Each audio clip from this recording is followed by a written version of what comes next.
Hello,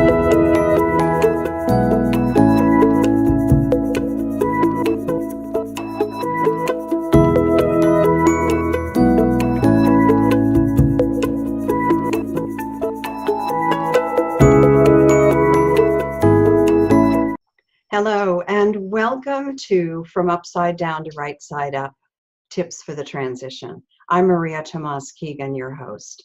This is my continuing series of conversations with strong, resilient women who have inspiring stories of transformation to tell us, and they are courageous enough to share it with us here. Today, my guest is Marlene Elizabeth. This story interests me because it's about a woman who had a revelation after her daughter was born. She wanted to be the best role model she could be, and there was something standing in her way: her relationship with money. We call this episode Money Wings. Hello, Marlene. Hi, Maria. So excited to be here today. Thank you so much for joining us. I'm excited for you to share your story because I believe a lot of entrepreneurs, especially, and mothers, will see themselves in your story. I'm pretty sure I'm going to see a little bit of me in it too. Would you just tell us your story and what led you to become so passionate about the subject of money? Yes. If you'd have asked me this, 20 years ago, I probably wouldn't even recognize myself because that was just pretty much how much I really paid attention to money and my relationship to it. Back then, I wouldn't have even known what that even meant. But I would say that, for me, part of the context of my story is that I've always been a very strong spiritual person. And so I know it's helped me throughout my life. And I recognize that. I became very aware of that at a young age when I was in high school. And so, when I moved on into my career after college, I ended up getting 2 degrees, my BA, my master's in education. And it was time for me to take on the world. All those dreams that I imagined, would come true. And so I started on my journey, and I did all the things. I worked. I had great careers in different types of experiences. I worked on Capitol Hill. I worked for then Congressman Leon Panetta. Worked for another representative. Then I went into television for a little while, but I also got very involved in ministry. And so I did that for a long time, but all this time I didn't have a family. I was not married. I would go out with my friends, dated, all that, but I really was single. And so I really didn't pay attention to my money. I mean, I pretty much, I earned my paycheck and I'd spend my paycheck. Didn't really know any concepts around what to really do with my money. I didn't come from a household that taught me about money. We were more of a lower middle class household socioeconomically, even though I was raised in one of the wealthiest counties in the country, which is Orange County, California. So, but within our home, there was, the beliefs around money and the ideas and thoughts around money were more about, well, those are what they have. That's not something we have, and also how good really is money? Money's really not that great, probably a little bit, not so strong, but kind of the undercurrent of, money is evil, and especially with my strong spiritual perspective, And so I didn't really ever pay attention to money.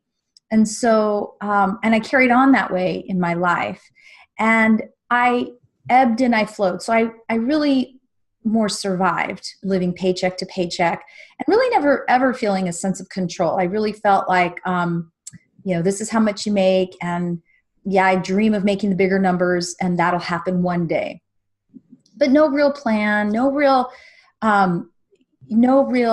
solid plan or strategy for making that happen.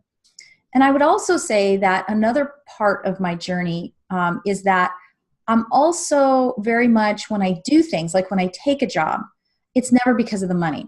And I remember my friends around me and sometimes my family around me would really misunderstand that in me in terms of my personality. They expected that if a job came around and that job was going to offer me, let's say $80,000 at the time when I was 20, or $60,000 when I was 20, or in my 20s and 30s, they just thought, well, that's no brainer. You're going to take the job, right? But that was never, ever my perspective, and it frustrated them. And a lot of times it frustrated me. I often felt like, what is wrong with me, And because I never was able to be happy or stay in a job just solely for the money. It just never connected for me. And I would actually be very miserable if I didn't really love what I was doing and if it really didn't have meaning for me. And oftentimes I noticed some kind of spiritual connection. If that wasn't there, I literally almost physically could not stay. And I wouldn't stay in those kinds of jobs. So it was interesting because on one hand, I had this dream of making all this money, and yet in the reality of my life, I was really not able, or I wasn't doing, not that I wasn't able, but I wasn't doing the things that I would need to do to come to that level of income. And so I struggled a lot in that. And so even though from the outside, everything looked great, where like I said, I had these great jobs and these, great, I traveled the world and all kinds of things. But my finances, if someone looked under the hood of my car, they would see that my finances were truly just a mess. And you could tell they weren't, it was, I guess the image that comes to mind is an overgrown garden. It could have been a gorgeous garden. Someone else could see the beautiful potential, but when they looked under my hood, they would see, or peeked in my backyard, they'd see the garden had been neglected. I couldn't see that. I just didn't even really have a concept that I even had any control or power or say in the matter, in all honesty, And but what happened to change all this is that I ended up having my daughter. I became a mom. So I became a mom late in life. I did finally settle down. And once I became a mom, I was ready. I had already done all the things, and I was really ready to fully embrace this whole new world of being a mom. And I couldn't wait. I was so excited. And it was love at first sight for me. I really fell in love with being a mom, and I fell in love with being, with my daughter. And I knew at that moment, as soon as she was born, that I wanted to be the best mom I could be for her, as we all do when we have our children. And so that was really a responsibility I took very seriously and still do to this day, to make sure, because I really truly believe at a real cellular level that she deserves every opportunity that life has to offer her. And who am I to get in the way of that? Mm-hmm. So my whole way of looking at my relationship as a mom with my daughter is, how do I help facilitate and almost bring to birth her what she wants to happen in her life? And she doesn't know all those things yet, but I try to build those those building blocks, right? But there was one problem. So I had this incredible ability to really help her to grow in all these wonderful ways. And so that I didn't lack. I knew how to do all those things in my life really well. How to take leadership, how to take responsibility, all those things. But when it came to money, that was where I didn't have a clue. And the problem was also that I had two dreams when she was born. One dream was to be a stay-at-home mom. And the second dream was to raise her as a money smart girl, because I didn't want her to go through the challenges that I had gone through in having an unstable relationship to money.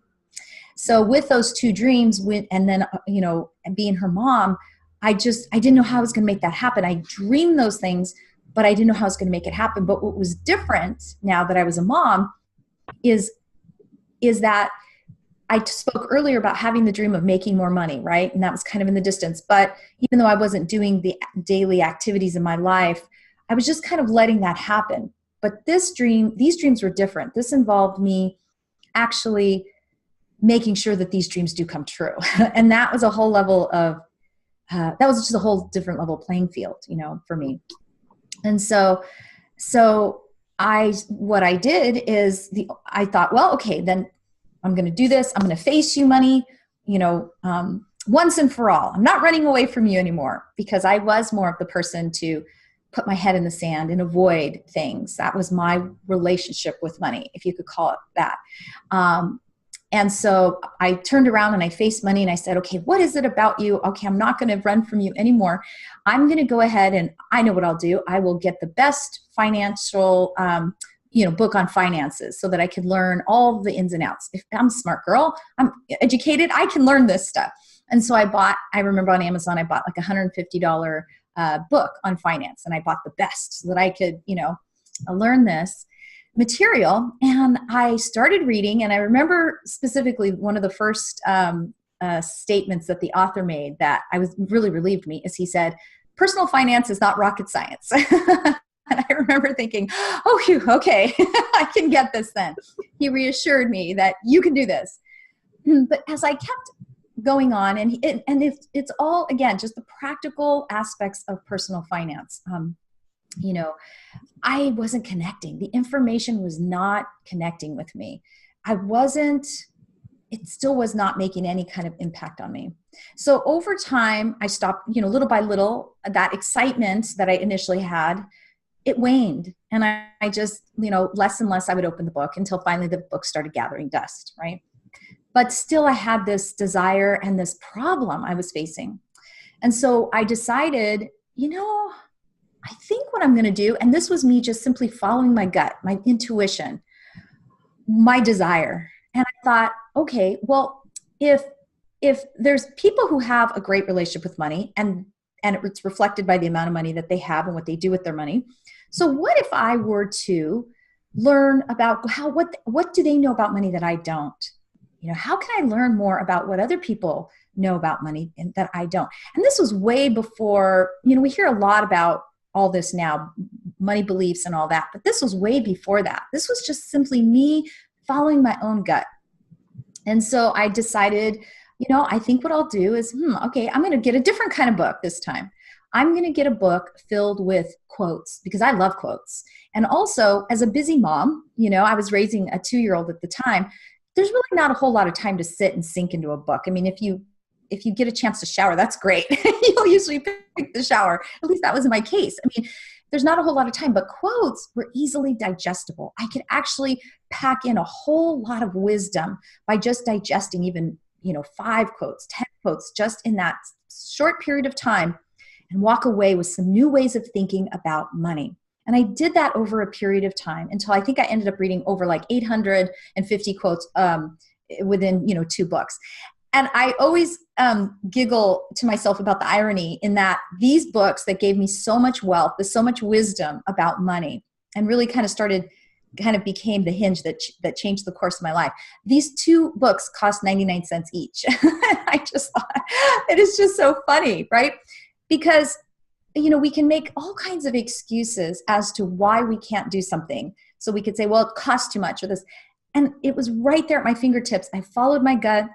The books presented themselves in a way that I could use as a very busy mom. And it only cost me 99 cents, or $1.99, right? Right. There's no excuses. And but what happened is over the course of time, I started developing and noticing patterns. I tend to be a very big picture person, so not good with details, but the big picture I see very clearly. And so, by being able to read all these quotes, I was able to kind of organize different ways of thinking about money and messages about money. And I think one of the most, just the surprising discoveries that I made in reading all these quotes, I kind of closed the book. I remember at the end and going, wow, money is about so much more than just money. And again, we may hear that again, now, but that was not something, that was just a conclusion that I realized because of all the wisdom that people with the experience of having money and maybe losing money and having it again, it was just that conclusion that we're really talking about so much more than just money. And this really lit me up because now I can make a connection with it. Now I can say, oh my goodness, this is much deeper than just the dollar bill itself. This is about me. This is about deep personal development. This is about my relationship, not just to money, but to myself, to my daughter, to other people, to, my spouse, to the community around me and how I serve. This is a much deeper, bigger conversation. And this is why I was not able to connect to this conversation in that book that was just talking about personal finance, because that's simply the nuts and bolts that, yes, we can all learn and we can all follow. But if we don't do the deeper work, none of that will ever make sense and none of that will ever change. Our bank accounts will just stay the same. And we'll keep going in circles. Yeah, you've touched on so many things, Marlene. First of all, I want to go back to that wonderful image of the garden, the overgrown garden, and not even realizing that you weren't even seeing the weeds. And if anybody looked under the hood, they would see them. It's so interesting. That's a great analogy for me. I would love to this is just a great journey that you've been on to discover what money means for you. And I think that that's a journey that a lot of people are on. I would be willing to bet you that there were a lot of emotions that were woven throughout that journey that I would love to hear you talk about. When you and I have talked in the past, you were talking about anxiety and shame, just to name a couple, and then the isolation and the depression and the self-worth issues that came up with that. Would you be willing to talk and go a bit more deeply in our next segment about those emotions and how those connect with this journey? Yes, absolutely. That's great. Thank you so much for sharing that story, Marlene.